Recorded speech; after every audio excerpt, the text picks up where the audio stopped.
বিসমিল্লাহির রহমানির রহিম। ভাই ও বোনেরা যে যেখান থেকে আমাকে দেখছেন এবং শুনছেন, আপনাদের সবাইকে আমার সালাম, আসসালামু আলাইকুম। আশা করি আপনারা ভালো আছেন, আমিও ভালো আছি। UK property gossip by Tasmina YouTube চ্যানেলের পক্ষ থেকে জানাই শুভেচ্ছা। আজ বুধবার জুলাই মাসের 24 তারিখ 2024। এই মুহূর্তে লন্ডনের তাপমাত্রা আছে 24 ডিগ্রি সেলসিয়াস। আজ 3/24-এর সমারোহ, অর্থাৎ বছর হচ্ছে 2024, তারিখও হচ্ছে 24 তারিখ, সেই সাথে তাপমাত্রাও হচ্ছে 24 ডিগ্রি সেলসিয়াস, অর্থাৎ 3/24-এর সমারোহ এটাও বলতে পারেন। আজ বিবিসির একটি নিউজ দেখলাম এবং পড়লাম, ওটা পড়ে একটি বিষয় পেলাম, তো ভাবলাম যে এটি আপনাদের সাথে শেয়ার করি।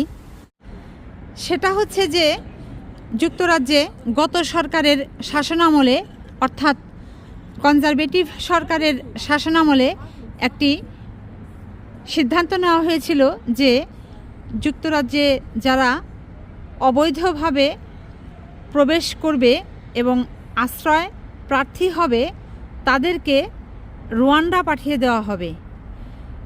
কিন্তু সেই আইনকে, নীতিকে, পরিকল্পনাকে বর্তমান যুক্তরাজ্যে যে সরকার এসেছেন, অর্থাৎ লেবার পার্টি, তারা এসে ওটিকে বাতিল ঘোষণা করেছেন। করে তারা যে নীতি, যে আইনটি করেছেন, সেই আইনের আগামী দিন প্রয়োগ হতে যাচ্ছে। অর্থাৎ দুজন ভিয়েতনামি ব্যক্তিকে তাদের নিজ দেশে পাঠানো হচ্ছে।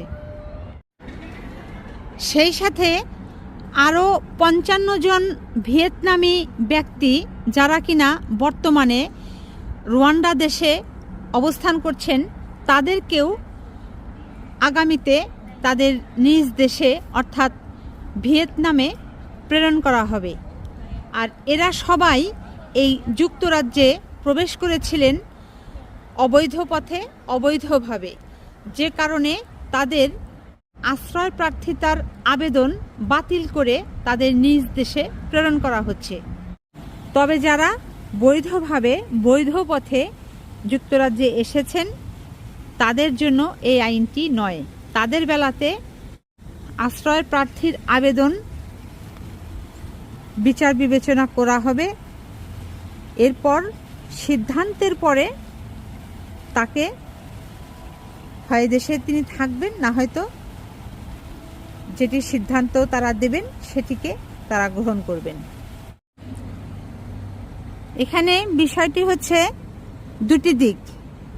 প্রথম হচ্ছে, বলা হয়েছে যে এই যুক্তরাজ্যে যারা অবৈধভাবে, অবৈধ উপায়ে প্রবেশ করবে এবং আশ্রয় প্রার্থনা করবে, ওই সকল আশ্রয় প্রার্থীর আবেদন বাতিল ঘোষণা করা হবে এবং তাদেরকে তাদের নিজ দেশে প্রেরণ করা হবে। অপরদিকে 2 নম্বরে হচ্ছে, যারা এই যুক্তরাজ্যে বৈধভাবে, বৈধ উপায়ে প্রবেশ করবে এবং আশ্রয় প্রার্থনা করবে, তাদের আবেদন যাচাই বাছাইয়ের মাধ্যমে সিদ্ধান্ত নিয়ে তাদেরকে এদেশে থাকার অনুমতি দেওয়া হতেও পারে, আবার নাও পারে। সেক্ষেত্রে এদেশে থাকবার অনুমতি পেলে তারা থাকবেন, আর যদি অনুমতি না পান তাহলে অন্য কোনো ব্যবস্থা গ্রহণ করবেন। দেখতে পাচ্ছেন এই যে কবুতর দুটো কি সুন্দর পানি খাচ্ছে। তাপমাত্রা কিন্তু 24 ডিগ্রি সেলসিয়াস। মানুষ তো পানি পান করে, এখন কবুতর কি পানি পান করে না পানি খায়, কোনটা বলবো বলেন? কি সুন্দর বিকেল, ঝর্ণা। এখন কবুতরেরটা কি বলবো আপনারা কমেন্টে জানাবেন। কবুতর কি পানি খায় না পানি পান করছে, কোনটা বলবো?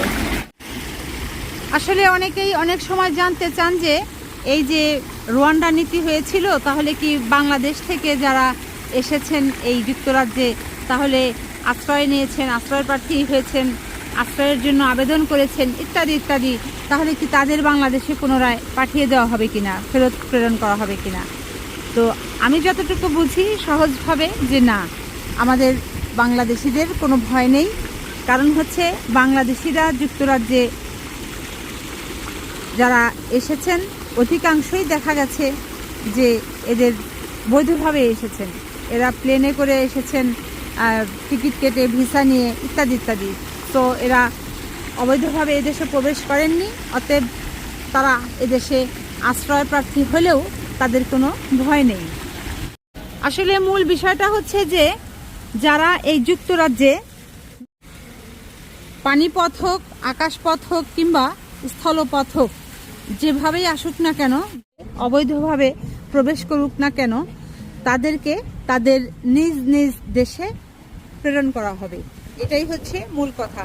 তো সেক্ষেত্রে আমাদের বাংলাদেশের অনেক ভাই বোনেরা আছেন, এদেশে আশ্রয় নিয়েছেন, আশ্রয় প্রার্থী হয়েছেন, আবেদন করেছেন, আপনাদের কোনো ভয় নেই। কারণ আপনারা এদেশে অবৈধভাবে ঢুকেননি, প্রবেশ করেননি, আপনারা এদেশে ভিসা নিয়ে বৈধভাবে এসেছেন, এরপর আপনারা আশ্রয় প্রার্থী হয়েছেন, কাজে আপনাদের কোনো ভয় নেই। তো আজ এখানে শেষ করব। সবাই ভালো থাকবেন, সুস্থ থাকবেন এবং আমার জন্য দোয়া করবেন। আমার এই চ্যানেলটিতে লাইক, কমেন্ট, শেয়ার এবং সাবস্ক্রাইব করবেন। আসসালামু আলাইকুম, আল্লাহ হাফেজ।